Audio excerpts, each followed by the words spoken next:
Thank you everyone for staying with us tonight. This is Big Talk. I'm Oyag Mofwebe in for Michael Diko. Tonight we shift our attention a little to talk about things away from politics. Let's look at health, because it's no-brainer that people have to be alive. They have to be healthy. In fact, they need to enjoy flourishing health for them to be able to have conversations around politics, social issues, and of course the economy. Yes, we understand everybody wants to just rack their brains around food crisis, inflationary trends, and so on and so forth. But as it stands right now, we are switching gears tonight to want to look at maternal health and all of the elements associated with it. Nigeria doesn't look so good, we understand, from the rankings, from all of the reports that we're seeing, whether from the UNICEF or other very reputable health-related institutions, multilateral institutions, that is across the world. To help us find sense in all of this tonight, I'm joined by Dr. Idara Omoite. She's Director, More Health Africa. We'll take a deeper look at background and credentials in the course of this conversation tonight. Doc, it's a pleasure to have you on the program. Thank you so much. Thank you. All right. So you're a woman. It doesn't come as a shock or a surprise that you're extremely passionate about maternal health. Of course, I've seen gentlemen, doctors, male doctors, who also have a lot of drive in this direction. But I'd like you to talk to us tonight about what it looks like for Nigeria when it has to do with maternal health. Okay. So thank you for having me here. And yes, maternal health is very important. I will take my time to explain to you why maternal health is everybody's health. Right. I was giving a talk last year on sustainable development goals. And we're talking about the same issue. Why is maternal health such a critical factor? You know, we started with Millennium Development Goals. Events are overtaking those now. And now we are in sustainable development goals. Guess what? The key to achieving the sustainable development goals is maternal health. So everything cycles back to maternal health. Centers on the woman. Because in a traditional family setting, in a traditional societal setting, you know that the family is the nucleus, is the unit. Right. Everything else radiates from the family. So, a traditional family setting, man, wife, children, whether biological or non-biological children, man, wife, children. Who is responsible for hospital visits, reminding for hospital visits? The woman. Who is responsible for optimal nutrition? The woman. Who is responsible for vaccination? The woman. Who is responsible for ensuring that the children are properly clothed? Do you see where I'm going? The woman. And so if anything happens to that key figure, if anything, I'm not even talked about the economics, so you know what women are doing now economically. They are pulling their weight so much at home. So if anything happens to that key figure and she is not absent, in the words of Chinua Achebe, things fall apart. That's when you can see children out of school. That's when you can see higher incidences of malnutrition. That's when you can see things like teenage pregnancy. That's when you can see things like child trafficking.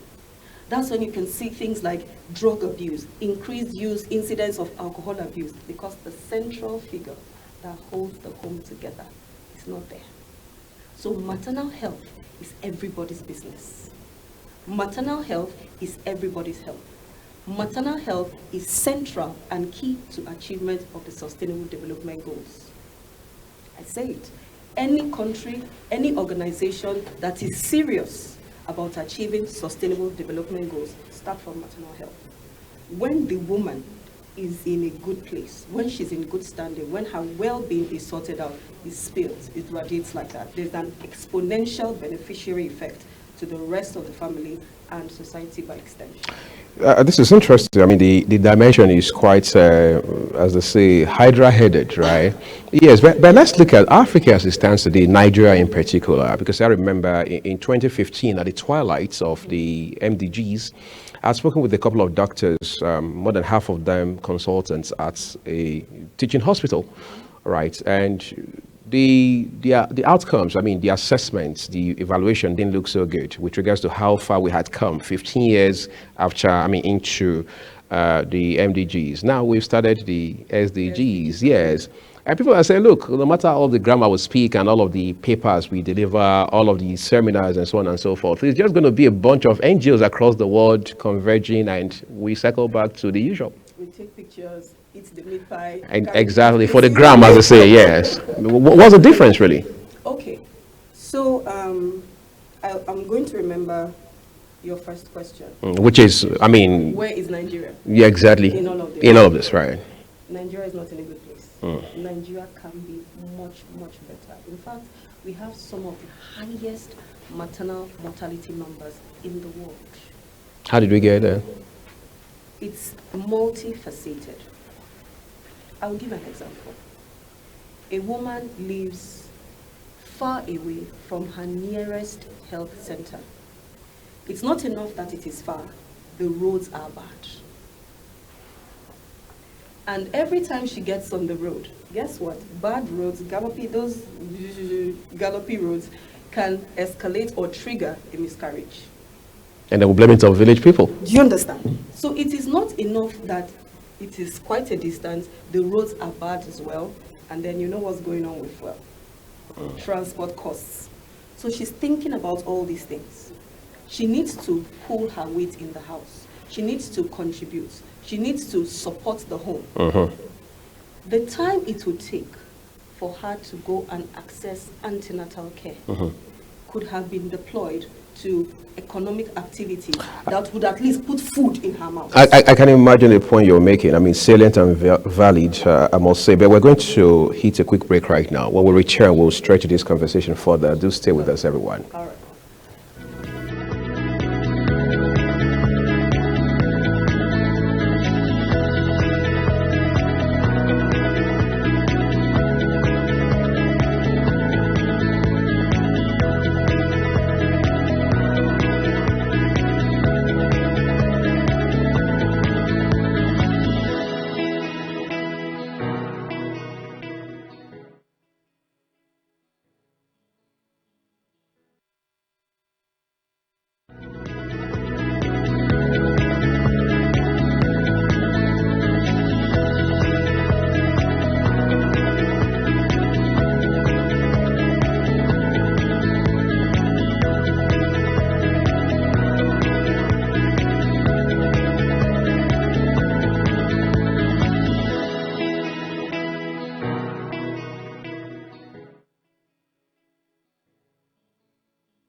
Thank you for staying with us, everyone. I've been talking to Dr. Idara Umoite. She's founder of Birth Safe Nigeria. She's been establishing narratives around the issue of maternal health, particularly as it has to do with our dear country, Nigeria. You were just a while ago, prior to the break, making efforts to enumerate some of the challenges that we may deal with in this regard. Yes, right.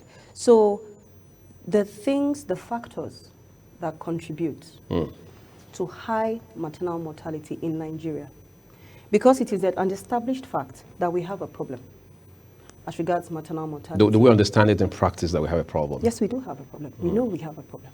We have a problem. So we have moved beyond that conversation. The conversation now is, how did we get there? So if you understand the how, you can now take steps, practical steps for solutions and how to fix it. What is the how? Malnutrition. What is the how? Infrastructural deficits. What is the how? Shortage of manpower. What is the how? Lack of access to antenatal care, comprehensive antenatal care from first trimester to third trimester when she's going to birth. A black woman, a woman of color, even if she's as yellow as this thing, a woman of color is a person that is not Caucasian. So you can be African, you can even be Asian, you can be a woman of color. Or Hispanic. Yes. We are more predisposed to problems in pregnancy and childbirth. Is that a matter of genetics? Yes. Black women are or women of color are more predisposed to things like fibroids in pregnancy, to things like hypertension in pregnancy, to things like postpartum hemorrhage in pregnancy.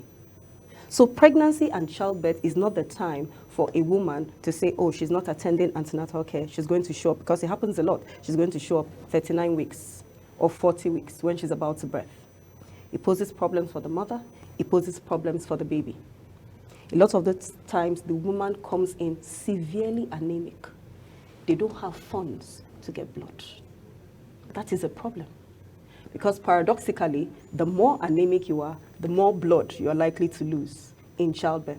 Yeah, yet you can't afford blood. You can't afford blood. And I'm sure you've seen it a lot in the blogs. You've seen it a lot in the news. Oh, this person passed away. This person passed away in the course of childbirth. Sometimes it's hypertension. Sometimes it's postpartum hemorrhage. If you have fibroids, significantly sized fibroids, symptomatic fibroids, coexisting with pregnancy, you should be monitored a little bit more, because you are more at risk of bleeding in childbirth. So these are the things that a comprehensive antenatal plan should be able to do for a woman to ensure that she does not lose her life. Childbirth is, how do they say it in Nigerian parlance? Na bele ekari, anoki person. Childbirth is not supposed to be a death sentence. So while we are talking about the infrastructural aspect, we should also be talking about the aspect that we can control, we can have some control over. And this is the beauty of technology, because technology has democratized access to so much. When was the last time you had to physically walk into an office to purchase a flight ticket? Or physically walk into an office? Do you understand? Or physically walk into an office to purchase an event ticket. Unless you attended that event that same day, you buy before you move in. Otherwise, you just pick up your phone. That's it. Don't even get me started on education. Online courses, they're everywhere. Why not antenatal? And that's what BedSafe is doing. That's what BedSafe has used technology to democratize access. It doesn't matter where you are. It is irrelevant where you are. All you need is access to a smartphone and access to internet. And you have antenatal care that takes care of you from first trimester till you birth. And I'm expecting you to ask me, does it replace the hospital? No.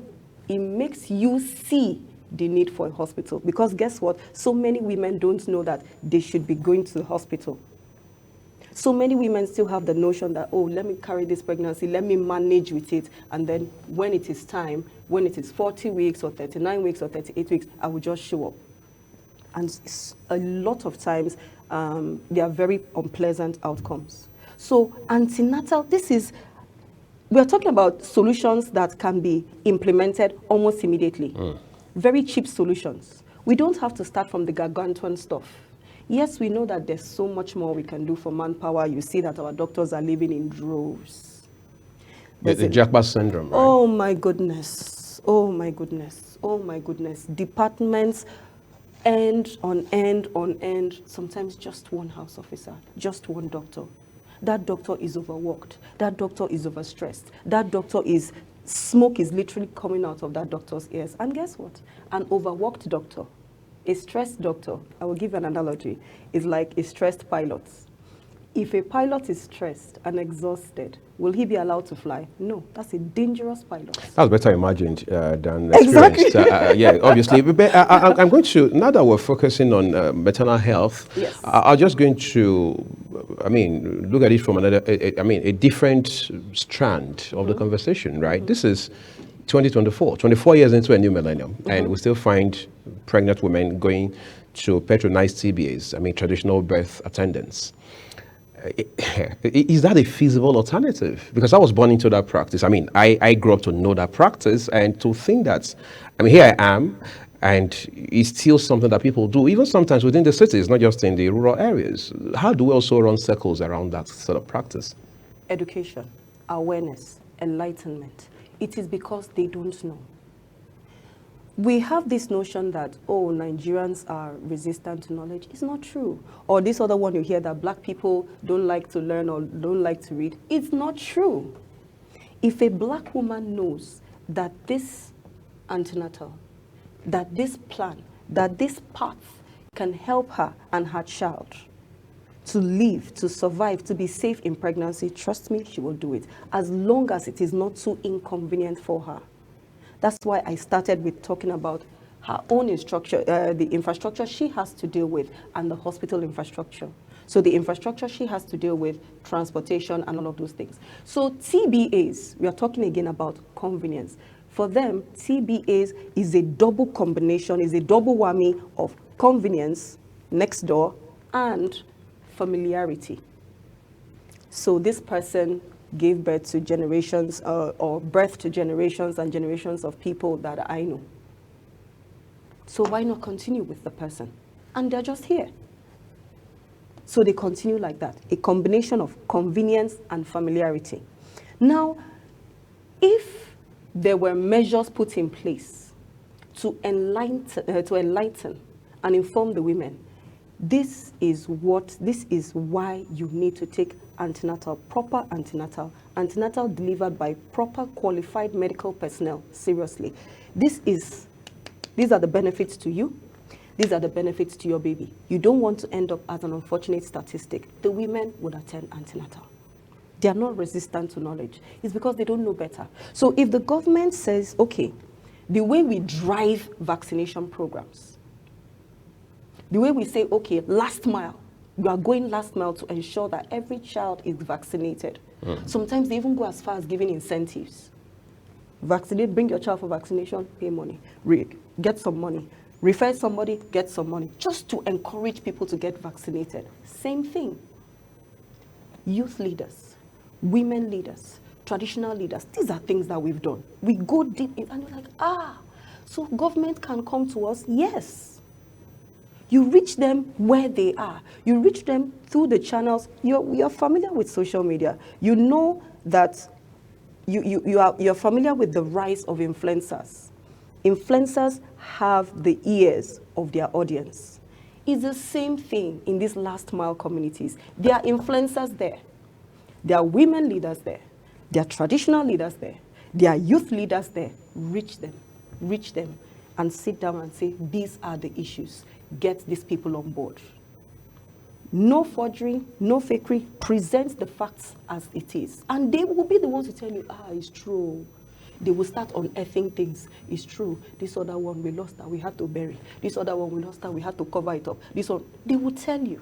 I want to talk to you about three very important variables. So Okay. At the fourth quarter of last year, the Honorable Minister for Health, Dr. Adipate, was here, and I spoke with him for a couple of minutes, and Three of the key areas we looked at were the Japa syndrome and how that is depleting the workforce within the health system. And then we looked at issues around universal health coverage. And then we talked about the role of Nigerian government in terms of funding healthcare, providing critical infrastructure, and as it were, disrupting, for want of better words, the exodus of Nigerian health workers, not just doctors, but critical professionals in the health system. And it raises the question of how that, in Nigeria, for example, you have the local health centers, at least you had in many local governments. I mean, I grew up to meet some of them. My sister had worked in one of them back in the day. And then you have the specialist hospitals, the general hospitals, and then you have the teaching hospitals, the FMCs, and so on and so forth. So primary, secondary, yes, grand up kind of thing, yes, right? Yes. How is it that you go to a good number of the FMCs and the teaching hospitals across this country today, you see women with basic maternal issues coming there rather than going to the local government, I mean the local health centers, and maybe, I mean, something down the tier, as it were? I understand. Because the primary healthcare centers are supposed, in fact, the primary health facilities, the primary healthcare providers are supposed to address and take care of primary healthcare issues. So we've missed it there. Yes, yes, we have missed it there. So it still boils down to everything that we have been shouting about local governments, local governments, local governments. Everything should not, the weight of everything should not rest on the center. It's too much. There are things that should be handled at the local government level. And as such, you empower the local government to render that service, to function in that manner, in that capacity, to its level. Beyond the local government, there are things that should be handled at the state government level. And as such, the state governments, whether they're getting allocation from the center in our country, in our case, or they're generating their own revenue, should be able to handle such matters at their level. Beyond that, it's now federal government. It's the same thing in healthcare. If a primary healthcare center is not empowered to handle these cases, we can speak all the Turanchi we want. It makes no difference. They need to be staffed. They need to have things like power. So if a woman with anemia goes and they don't even have any means of detecting that she has anemia, because it's not like blood pressure that you can just whip out his fig and check. You actually need to have some sort of diagnostic service around. Is it available? There are different, I mean, if you move around the country, you see different types of primary health. Some are okay, they look very nice, they look very neat. You go in the inside, it turned out he was just a beautiful shell. Is neat on the outside, there's literally nothing inside. We've done some inspections past, some very clean facilities, but you can see that the equipping is not up to par. There's still a lot that has to be done. So this is where the Nigerian government can say, okay, you know what, we are inviting partners. And I'm hearing a lot of that talk coming stronger. We are inviting partners. Do you want to make investment in healthcare? People are making investments in finance, in agriculture. Do you want to make investment in healthcare? Come and partner with us. Come and partner with us, maybe a primary healthcare center or two. Equip properly, terms and conditions, your return on investment, because the truth of the matter is that healthcare is a business. It is a business. It is run as a business in the US. Okay. So have we adopted that business model? Do we even have a business model? At this time, I would say no, because even though they generate some revenue, if you look at the way the primary healthcare centers function, secondary healthcare centers function, most of which are private clinics and general hospitals, of course the private clinics function as a business. Because if they don't generate enough revenue, they are not sustainable. If they don't generate revenue, right? It's very simple. No They're not brainer. sustainable. But if you're getting some funding from the government, then you might want to relax. You might want to, that is what is obtainable. That is what is obtainable, that is not quite being run as a business. Is it correct? I'm just going to bump in on you for a minute, but it's just an extension of the point you're making now. Is it correct to say that healthcare or health service in Nigeria is subsidized? On a general note. On a general note, it should be subsidized. But is it subsidized? I would say if you compare the cost of receiving services in a government hospital to the cost of receiving those services in a private facility, then you will see the difference and know that, yes, it is subsidized. There is a difference, a significant difference. And it should be. It actually should be. The NHS, I know there's a lot of complaints about it now, but it is almost the lifeblood of those in the UK. They can trust that even they don't need to have a dime in their pockets before accessing healthcare. Now that you've mentioned NHS, let's just add an I to it quickly and bring it back home. Yes. All right. So you come back home, you have NHIS. Yes. How well have we done? Say in the last 1 decade or something? We can do better. Of course, we can do better. Again, we can deploy tech. We can deploy tech. I'm coming to tech. This tech is available. We can deploy tech. The thing with NHIS is that there has to be trust. There has to be credibility. And if my memory serves correctly, it was said of Julius Caesar's wife, it is not enough to be above suspicion. You have to be seen to be above suspicion. You know, there's been a lot of scandals rocking the around NHIS. the NHIS, right? Yes, that is the problem. It contributes to the distrust. And then you also have the issue of how the patients, those who are on insurance, how they are treated in the hospital. A lot of them complain that when they come on insurance care packages, when they come on that, under that insurance, they are made to wait a little bit longer, or they don't get the same quality of service as those who pay out of pocket. These are the issues. So if you know that you're going to be promoting insurance, that promotion has to trickle down to the healthcare providers, to the hospitals, that when patients come, you know, to seek healthcare service and their health insurance patients, they should not receive treatment that is subpar, because that would discourage them in future from using insurance. However, we must state that some states are doing amazing with their health insurance. Oh my goodness. Lagos, for instance. I think with as little as, and I hate to use this word little, but in the grand scheme of things, I think for 40,000 naira. Per annum? Yes, per annum. You enroll your family or something like that, you get access to healthcare that covers pregnancy, covers cesarean section, covers childbirth, is amazing. And you think other states can replicate that model, right? Yes, they can. Yes, they can. Maybe that's where, as politicians would say, the political will to do that is required. But I want to switch gears now to tech and how it has a marriage of some sorts with health. Yes. We've seen that happen across the world. Mobile apps, devices and smart ideas coming into health and helping to further commercialize it while providing optimum value for end users, as it were, right? In Nigeria, we haven't seen that happen just yet, even though we know we have an ecosystem of tech experts who can build these systems for us. Why is that such, if you like, rocket science? It's not rocket science. Things are happening. They will soon start manifesting. It's not rocket science. So we are in the incubation phase? Oh, yes. Oh, yes. A lot. So let's use that as a basis to talk about BedSafe Nigeria. Okay. So BedSafe Nigeria basically democratizes access to antenatal care. It doesn't matter where you are. It doesn't matter what you do. It doesn't matter the distance to your nearest hospital. All you need, smart device and internet connectivity.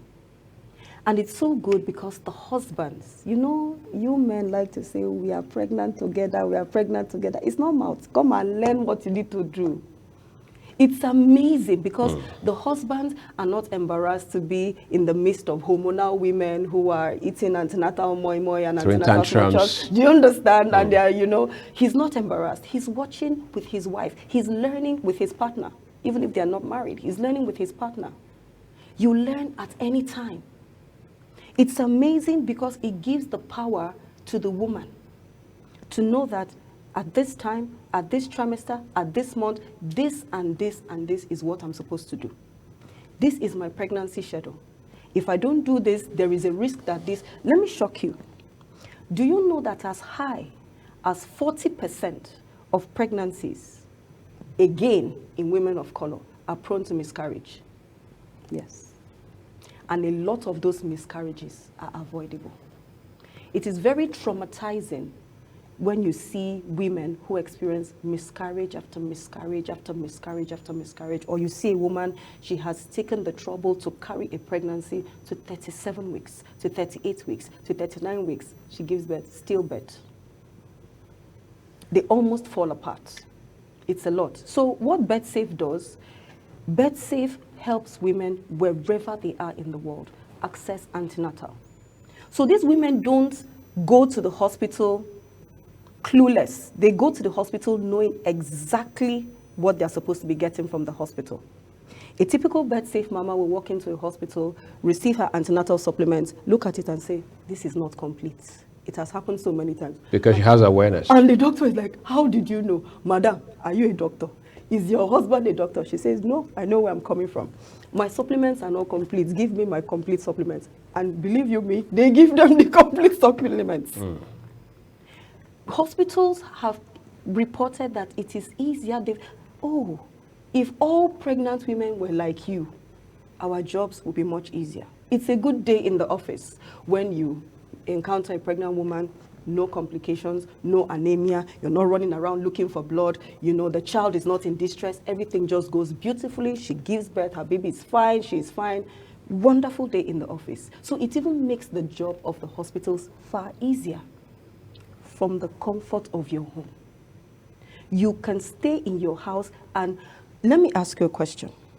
No, I'm the one asking the questions here. Hold on. No, it's a very easy question. There is a schedule for physical antenatal visits, right? So you start every month, and then as the pregnancy goes from 28 weeks, every 2 weeks. And then when you enter what we call in BirthSafe injury time, every week, you're expected to show up.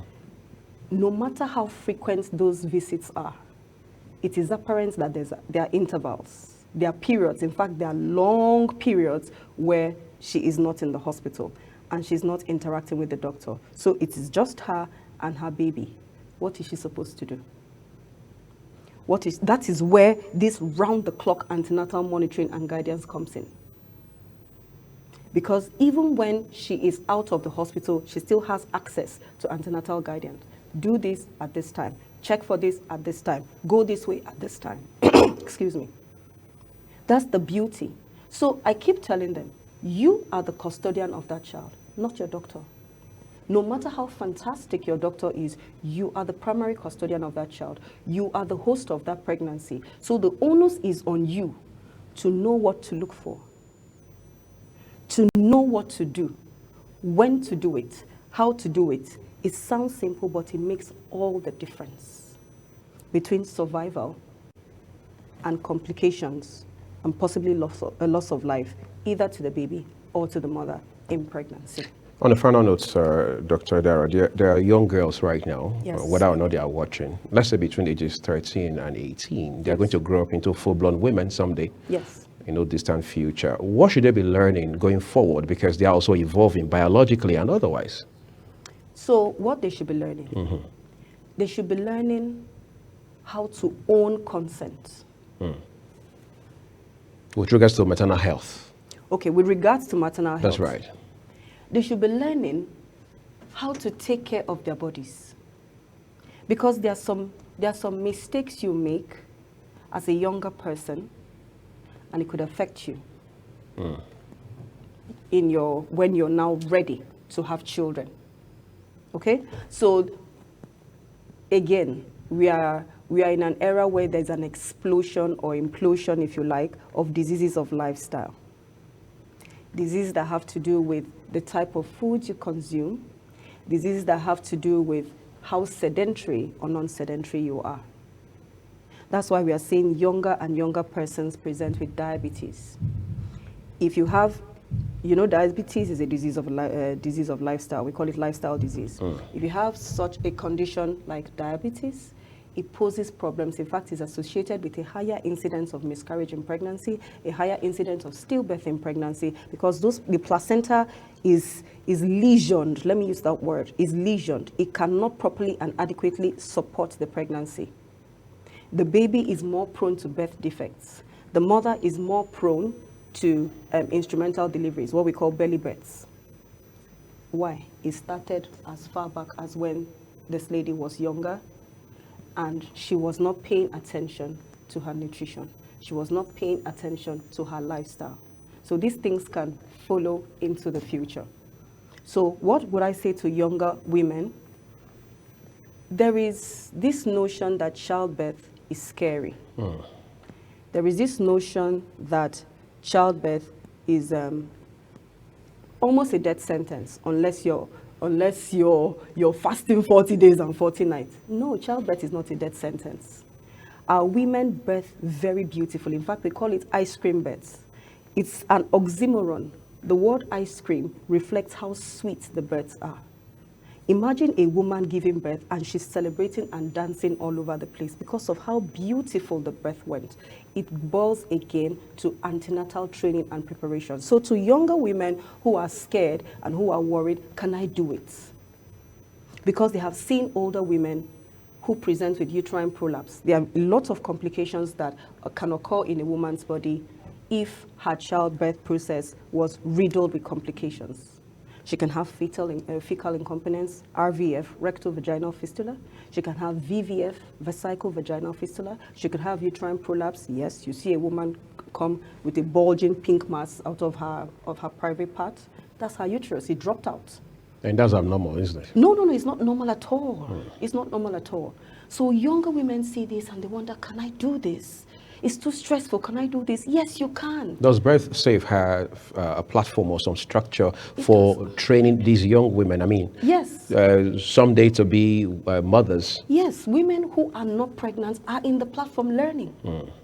Men who are not even married are in the platform to know what to do. It's incredible. All you need is and it is democracy. It is antenatal democracy. All you need to do, you have a smartphone, you have internet access. It sounds interesting and sounds revolutionary as well. I'd like to say a big thank you to you, Dr. Idara Moite, founder Birth Safe Nigeria, for coming to share this valuable insight with us on the program. Thank you so much. And that's a wrap on it. I'm Uyagmofwebe in for Michael Ediko, and I'll see you again. Thank you.